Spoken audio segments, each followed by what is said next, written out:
There's nothing like league. And this is the Betfred Super League.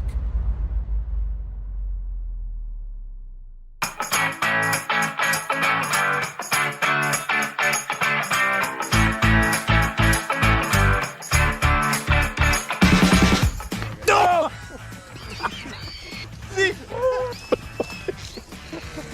Got me here. It took a big chunk out of me. Bleeding. It's bleeding. Oh no, it's bleeding. The thing just ripped my ear off. What do you think?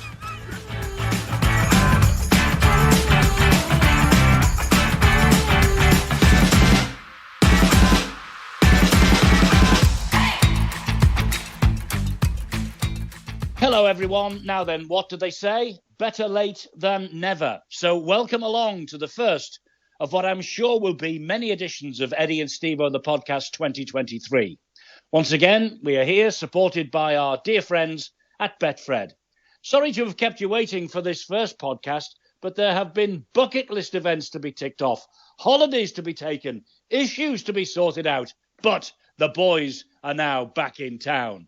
And I'm delighted to say hello once again to our old mate Stevo, joining us from the other side of the world in his palatial mansion in Sydney, Australia. Stevo, Happy New Year to you, old boy. Well, it's about time. I thought that was it. It was the end. I thought Eddie and Stevo, no more. But after all those cruises, all the trips to South America, Eddie, it's wonderful to know that you're still remembering me. I'm always remembering you. It's great to have you back. And, you know, after a few of them have jumped on board for rugby league podcasts, jumping on the bandwagon in our absence, well, I've got bad news for them. We are back. So let's get stuck in. Stevo, we have to reflect, first of all, on what's happened since we were last with our listeners. We finished after the grand final. Then came the World Cup. And so let's reflect on what happened there, first of all. You know, it's a shame, but England got to the semi-final and we had massive disappointment again. So near once more, but yet so far. We've only got ourselves to blame. And the one thing about it is that the English coach, he decided that he'd made a mistake.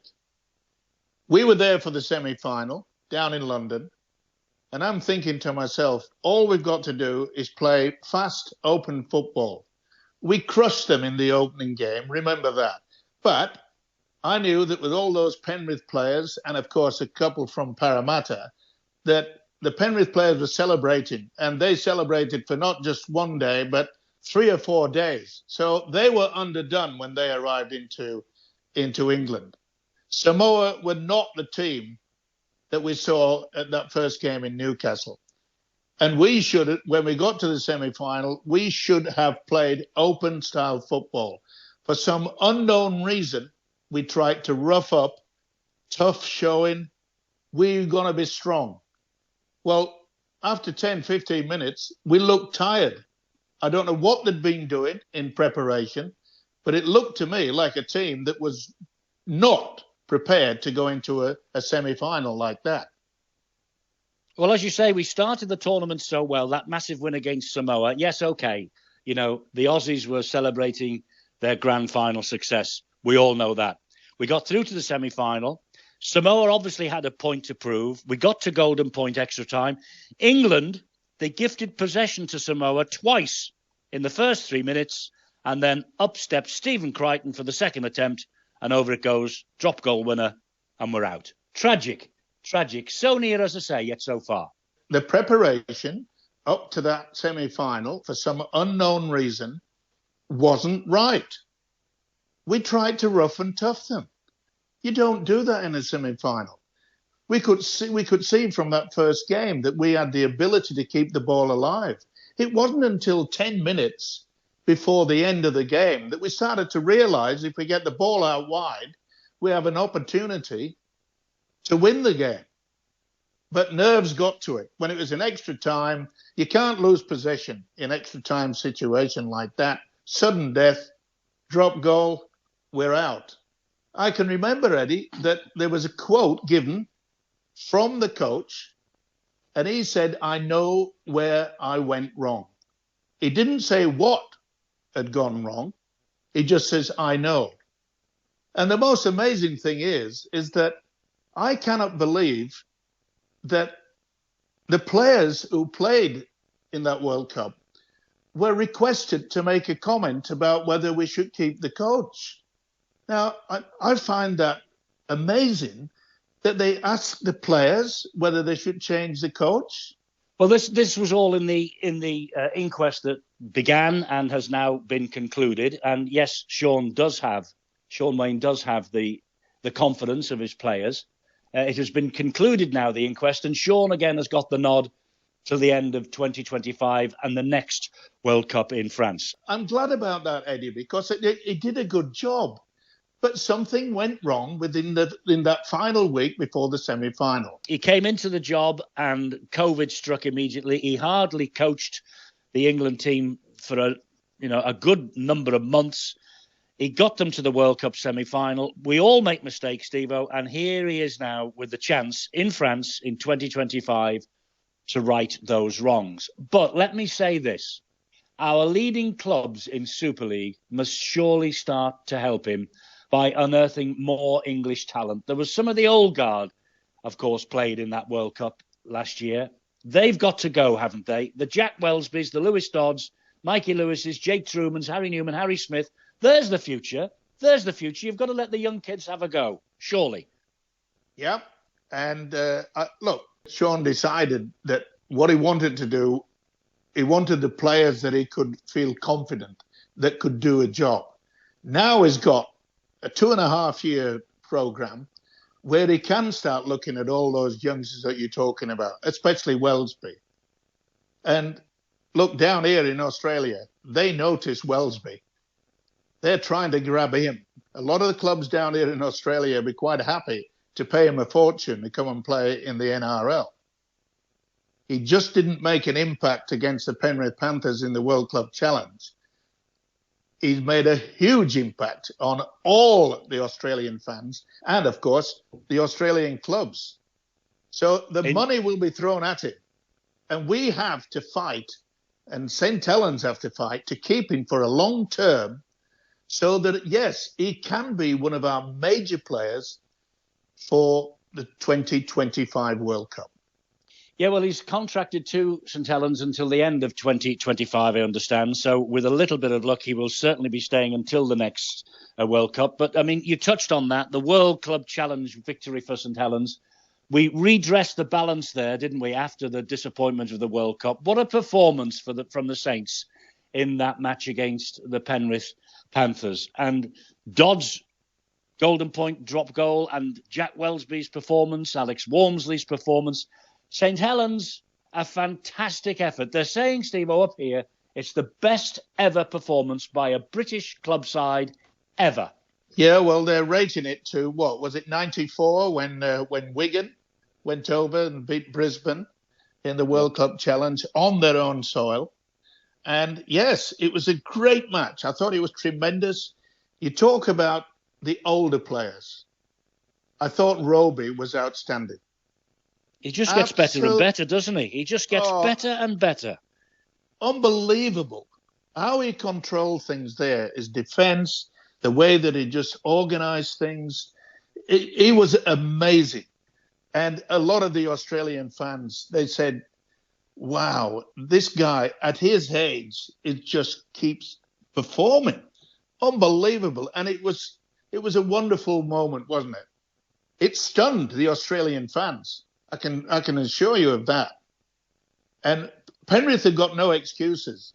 A lot of people are saying, oh, well, it was raining. Well, I don't know whether people know that I played at Penrith, which is about 80 miles away from the Sydney centre. And during the winter, it's freezing cold up there and they get plenty of rain.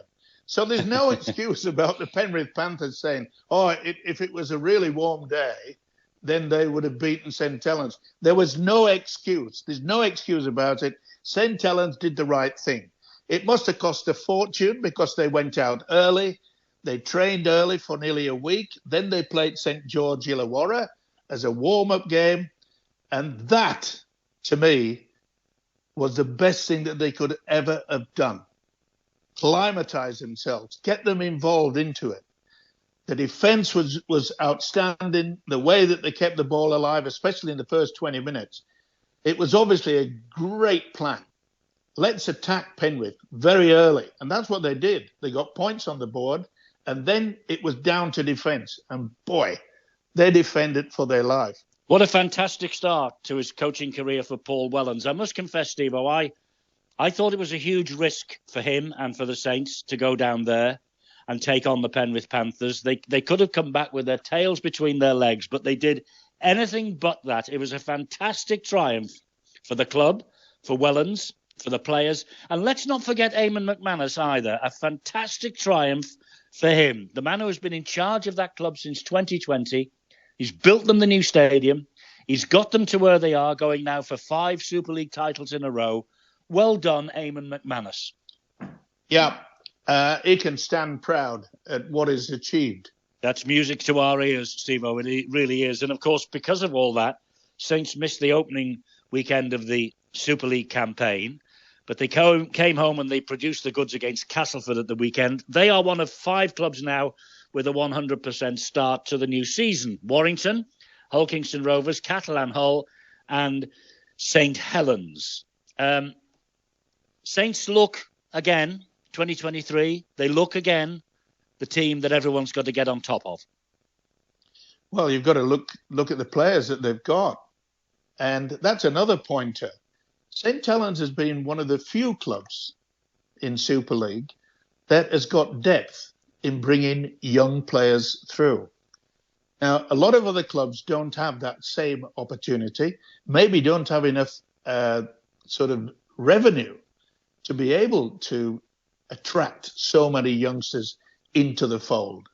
But they've been doing it for quite some time now. It's no surprise that they've won 4 on the trot and odds-on favourites to make it 5, because they seem to have got it right. When one player gets too old and sort of finishes his career, they've already brought a couple of youngsters coming in to fill that spot. Now that's deep thinking and that's forward thinking. And let's face it, St. Helens have got it right. They have. They're currently not top of the table because, as I say, they're a game less. You look at the top of the table, Warrington sit proud and pretty at the top. Was any coach, Stevo, under greater pressure at the start of this year than Darryl Powell? Because he's now got his own team together. He's got a big pack, which he wanted right from the start. Last year was a disaster for the club, no doubt about that. Virtually a whole team were off contract at the end of last year. Drastic surgery needed, drastic surgery carried out. Warrington, they look pretty good. They look really good at the start of this year. Dare I say it? Dare I say it? You do it every season. Is this the Wolves' year? Yes, is it? Is it? Woo! Listen, Darryl Powell knew that he was taking on a very hard task when he came over the Pennines and took over at Warrington. But he also knew that there were certain cliques within the club that he had to remove. Sometimes you've got to get to drastic measures. And a lot of the Warrington fans, they were quite happy to just say, take that Darryl Powell back over the Pennines. We don't want him. He's rubbish. He's this, that, and the other. But he stuck to his guns. He knew the players that he didn't need, and he knew the players that he wanted to stay. And they, in my opinion, I've seen them play this season. They play in a brand that's different from what they've done in the past, and they look as though they're cohesive. They look as though they've got things right. They do. And the whole clubs have started brightly as well. And they're being tipped for big things under their new coaches, aren't they? I mean, Hull and Hull KR, it's an old cliche and we use it many times. Hull Kingston Rovers, that city, fantastic rugby league city. It's a sleeping giant of a rugby league place, isn't it? Yeah, it would be great for them to go straight through. But in my memory, if it's correct, remember the start of last year, I think Warrington won their first 3 games. Is that correct? They did, yes, they did. And they finished 11th. And, I know. and look how they finished. So time is a great healer, but time can also just disappear. You've got to really wait until 4 to 5 weeks into the season, maybe a little bit longer, 6 weeks, to sort of establish who are going to struggle and who are going to be fighting it out for, especially in the top 4. And we'll see that over the next 5 or 6 weeks. Look at the bottom of the table. Well, at the minute, Wakefield look like they've got it all to do, hammered by Wigan 66-0 at the weekend. Lee Leopards, newly branded by Derek Beaumont, who spent a huge amount of money. Lee seem to be improving, yet they still, like Wakefield, Leeds, Castleford and Huddersfield, they're still seeking their first points of the season.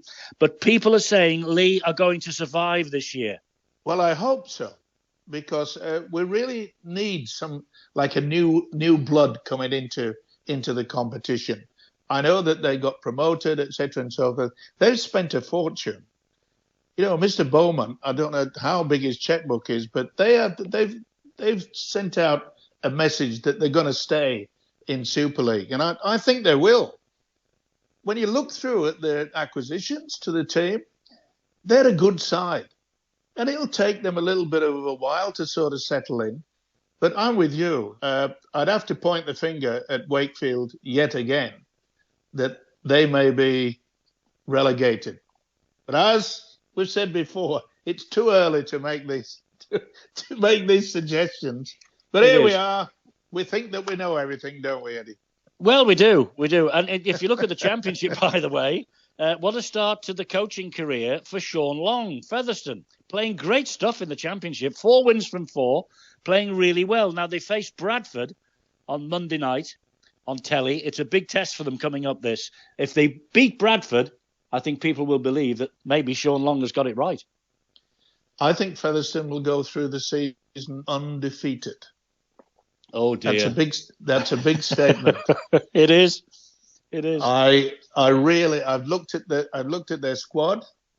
They're very strong in the forwards. They've got really, really good people out wide.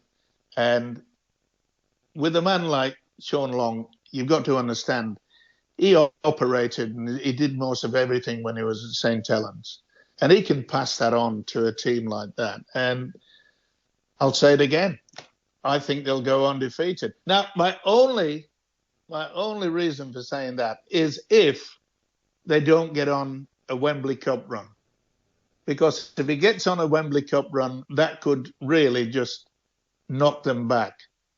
Yeah, it could. I mean, the fans would love to go to Wembley again and love to be close to Wembley if they could. But you're right. I mean, Super League and qualification for 2024 has got to be their number one priority, I am sure. But look, hey, we're up and running. We're talking about the great game again, but they're not talking much at IMG, Stevo. Silence is golden, as the old song says.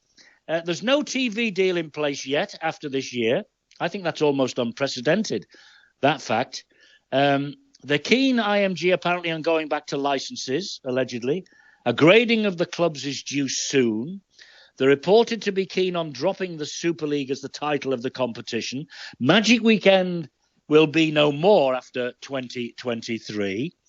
When you talk about the title of the competition, by the way, we are the original Super League, for goodness sake. Why do we have to change everything? Why does everything have to be changed? Because IMG has come in and said that, I think it's a 10-year contract. And 10, 11, and they're in a situation whereby we're new to the game. We're going to start organising it the way that we want. But I'm not so sure that's the right way to go about it. Just changing the name, that won't bring in any money. No. That won't make any difference about signing a new television contract. And I think it's outrageous that we are going into this season knowing that we don't have a broadcaster for the following season. I know, and I feel, I mean, listen, we will both feel a degree of sympathy for our former employers at Sky Sports, but according to According to a survey, an annual survey by the website Rugby League Live, Channel 4 is now seen as the best broadcaster of the game. Supporters believe they are the leaders in the market. Over 62% of the fans. Sky get only a quarter of the votes. Now, people have got short memories. And I know that, money isn't everything. But Sky Television has pumped hundreds of millions into the game over the past 30 plus years. And I just wonder, without Sky and the cash, where on earth would we be? Where would we be? In trouble. That's where we'd be, because the attendances won't keep us afloat. There's no way in the world that paying through the gate is going to keep our game at the top level. It's got to be the revenue from television. And we seem to be left behind. Talking about this survey, why don't you and I have a survey? In other words, if we had a survey, no one would take any notice of it at all. And I am taking no notice of this. What was it called? Who did this survey? Rugby League Live. And if we had a survey, Stevo, this would be our first and last podcast of 2023. I must say, though, one of the worrying factors for me is the Magic Weekend. This is facing the axe. This is the last one this year. Now, okay, apparently on the survey, 48% fans are happy it's going. 44.5% aren't. The NRL have taken a Magic Weekend round on board. They see the options that this is available. We get 70-odd thousand people in Newcastle for the Magic Weekend. On an average weekend, we get about 52,000 fans through the gates. Doesn't that tell you something? The Magic Weekend is pretty popular, isn't it? Of course it is.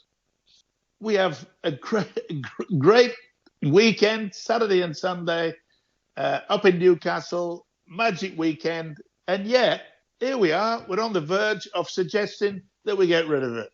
But we should take notice about IMG, who have signed this long-term contract to save our game. And yet, silence is golden, but little things keep coming out. We're going to drop the Magic Weekend. Next thing, they'll be calling another, I don't know, fantasy league next. But I mean, it's just, I cannot understand that the rugby league have employed IMG to save our bacon. No, but they are world leaders, Stevo, in sports marketing. What have they come up with? Well, they've come up with a possible change of name, a return to licenses, and the dropping of the Magic Weekend so far. The jury's still out, Stevo. We have to wait and see what they come up with, and doubtless we will be referring to it during the course of this year. Before we go, I've just got to mention the fact that the women's game is on the up, of course, and the head coach for England is now Stuart Barrow. He has taken over from Basil Richards. He stood down at the end of last year. And Tom Coyd, who led the wheelchair team to such glory as world champions, understandably, he stays on for the foreseeable future as well. So well done to Tom Coyd, and all the very best to Stuart Barrow. Tom Coyd, he got the glory. Has he got the brief recognition? Perhaps, yes. I think this guy really should, I don't know, get a King's Award, as they call it these days. Well, talking of King's Awards, Tom Coyd should be in the list, and so should Kevin Sinfield. He should be. We've said it, Stevo, for years. Sir Kev. Kevin should have been knighted. No question. Well, I reckon that Tom Coyd should get an MBE at least. Definitely. I mean, I spoke to so many people who had never seen it, never went to watch a game, and all of a sudden, it was a wow factor. How tough is that? Well, I couldn't believe it. I saw it for the first time. But people were coming up to me and said, Steve, how good is it? I said, it is brilliant. It's absolutely brilliant. In all the years of rugby league, we've only had one person connected to rugby league that has been knighted. Sir Rodney. That's right. Sir Rodney Walker. Now, how on earth can we have gone from 1895 to the present day without someone being honoured and knighted? We've had so many people that have done so much good for our game, and yet we just get pushed to the back all the time. MBEs, OBEs, yes, we've had quite a few of those. But wouldn't it be fantastic for Sinfield to be knighted? Definitely. I think so. 100%. It's Australia's big kickoff this weekend, isn't it? What game are you going to? I'm just, as you speak, Eddie, watching the final moments of of the Parramatta versus Melbourne, the first opening game of the NRL Championship down here, and I won't tell you the score because it's close. Okay, I'll put it this way.